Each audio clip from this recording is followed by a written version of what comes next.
que aconteceu com todo mundo e por que os caras abandonaram o barco. E como esses, assim, tem N casos que você não sabe o que aconteceu. Não tem como... Beber uma água. Não tem como saber o que aconteceu se você não tem testemunha para contar. E mesmo hoje, com todo o recurso, você tem diversos casos que você sabe o final da história, mas não sabe o que levou a ela. Verdade. Há 2 anos atrás, aqui no litoral do Rio Grande do Norte, pescadores foram pescar lá um pouquinho afastado da costa e viram um veleiro, mas um veleiro danificado, sem o mastro, bem prejudicado o barco assim, mas viram um veleiro lá. Aí eles se aproximaram do veleiro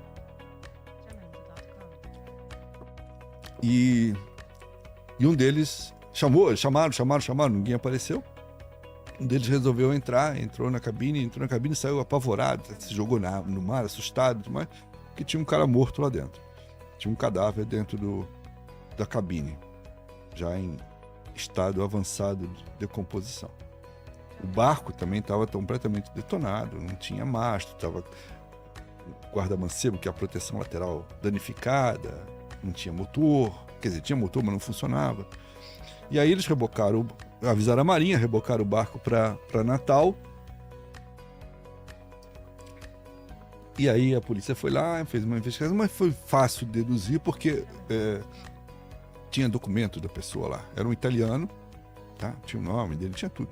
Então eles sabiam quem era, contactaram a família, e a família não tinha muita informação para dar, porque ele estava, ao que tudo indica, ele estava navegando sozinho. Eles também não sabem, porque eles tinham pouco contato. Sim. Também não sabem dizer para onde ele estava indo.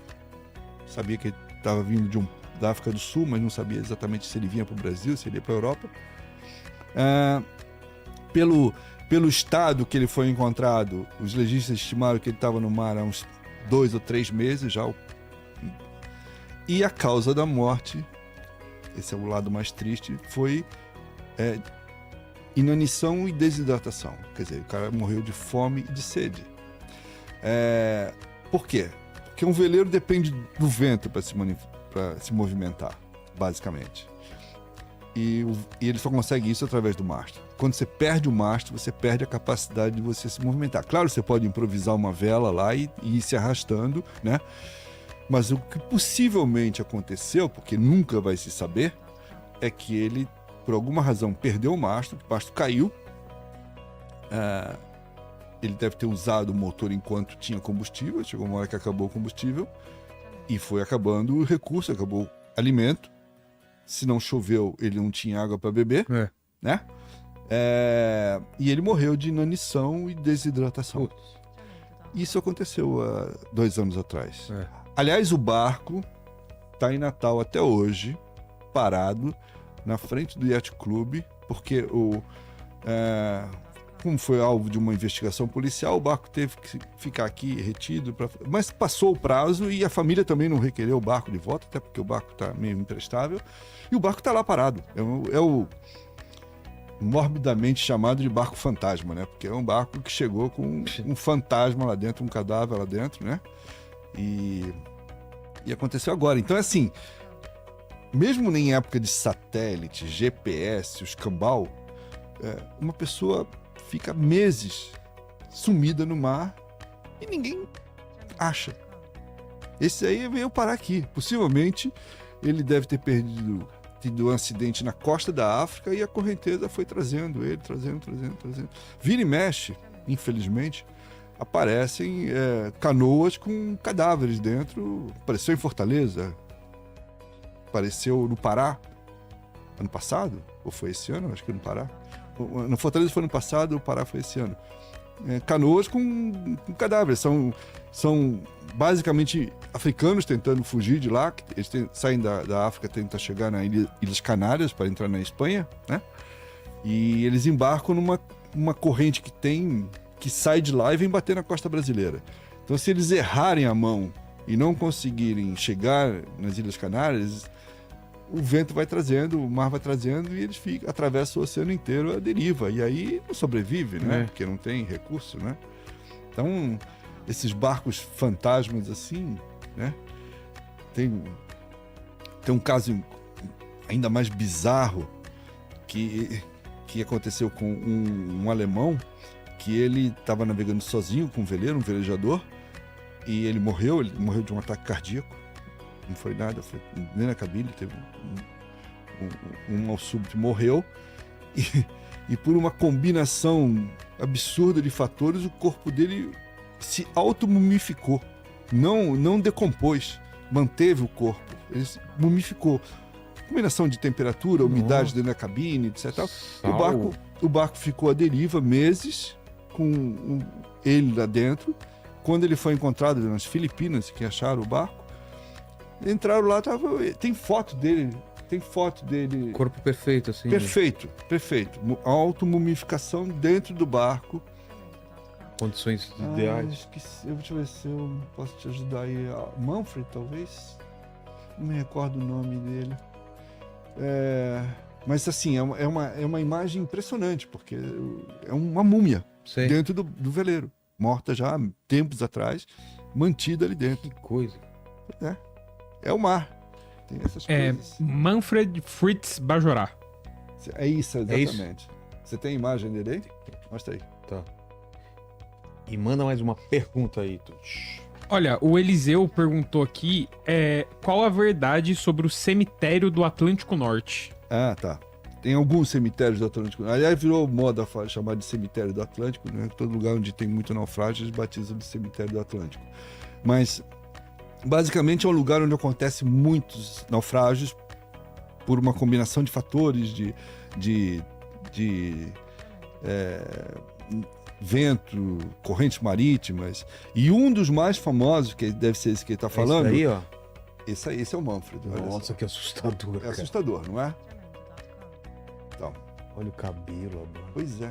Ele teve um processo raríssimo, mas que a situação, o ambiente marítimo permitiu a ele entrar nesse processo de automumificação pela questão da umidade, do calor, da cabine. Ficou assim. Verdadeiro barco fantasma, né? Mas o cemitério do Atlântico Norte, que eles consideram o mais famoso, é a costa da Carolina do Norte. Que, inclusive, foi palco de um desses mistérios aí de barco que aparece sem ninguém sabe o que aconteceu.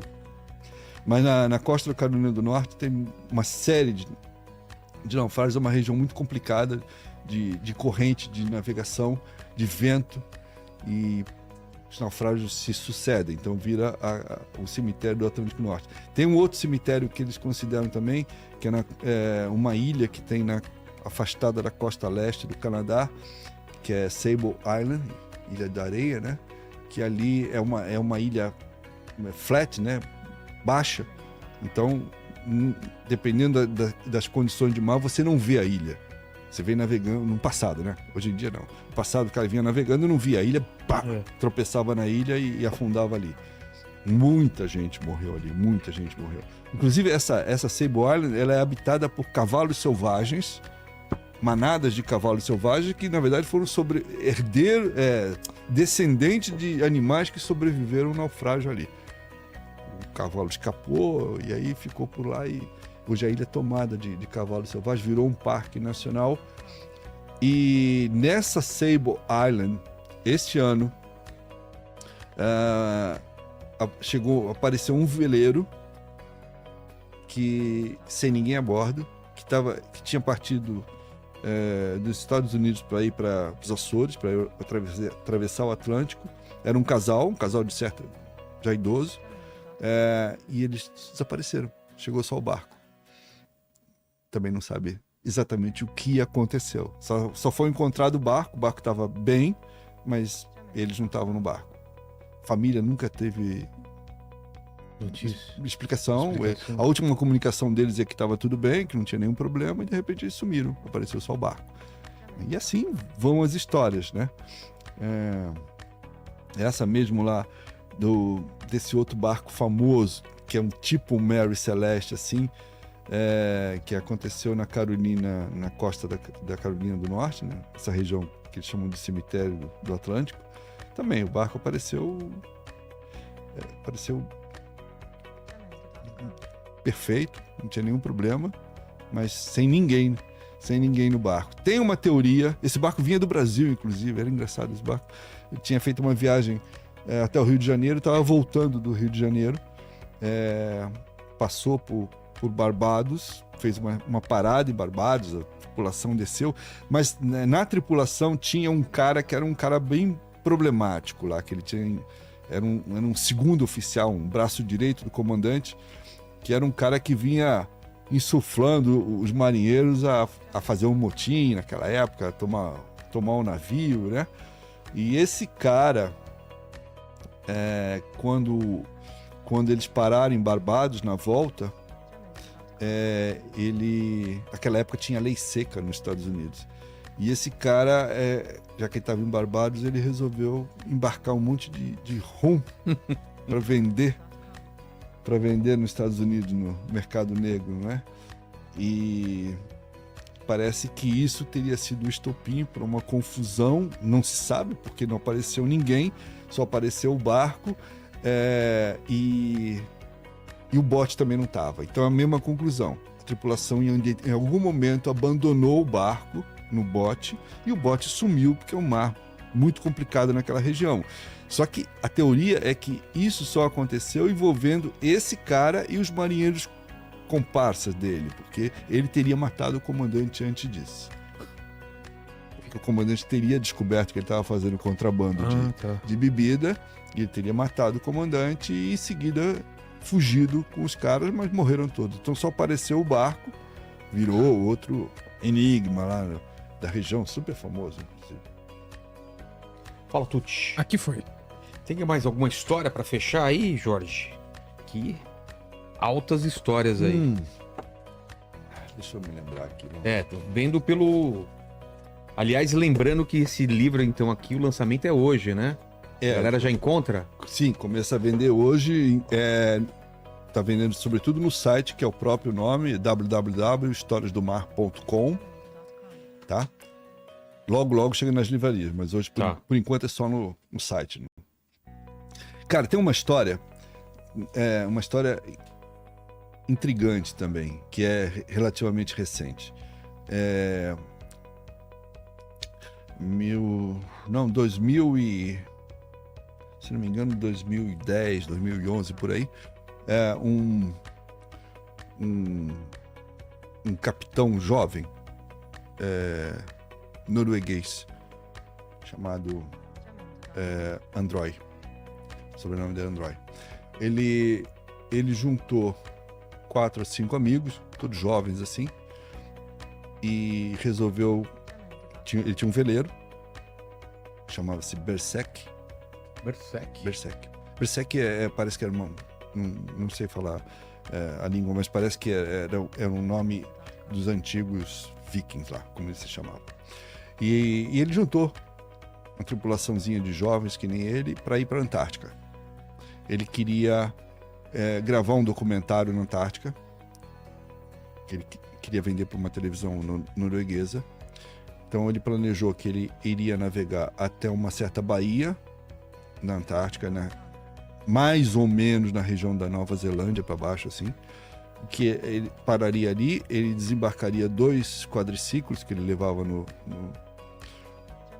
veleiro, e ele ia fazer uma incursão, ele mais um companheiro, que era um garoto, uma incursão até um certo ponto da Antártica e voltar, que ele queria fazer filmagens. Mas como ele queria fazer um documentário mais dramático, ele deixou para ir bem no final da temporada que você pode visitar a Antártica, que é no verão. Ele chegou lá quase já no final do verão. Uma época proibitiva para você ir para lá. E assim, eles eram totalmente inconsequentes. Eles se denominavam vikings modernos, tá? Eles eram muito inconsequentes, principalmente o comandante, o capitão.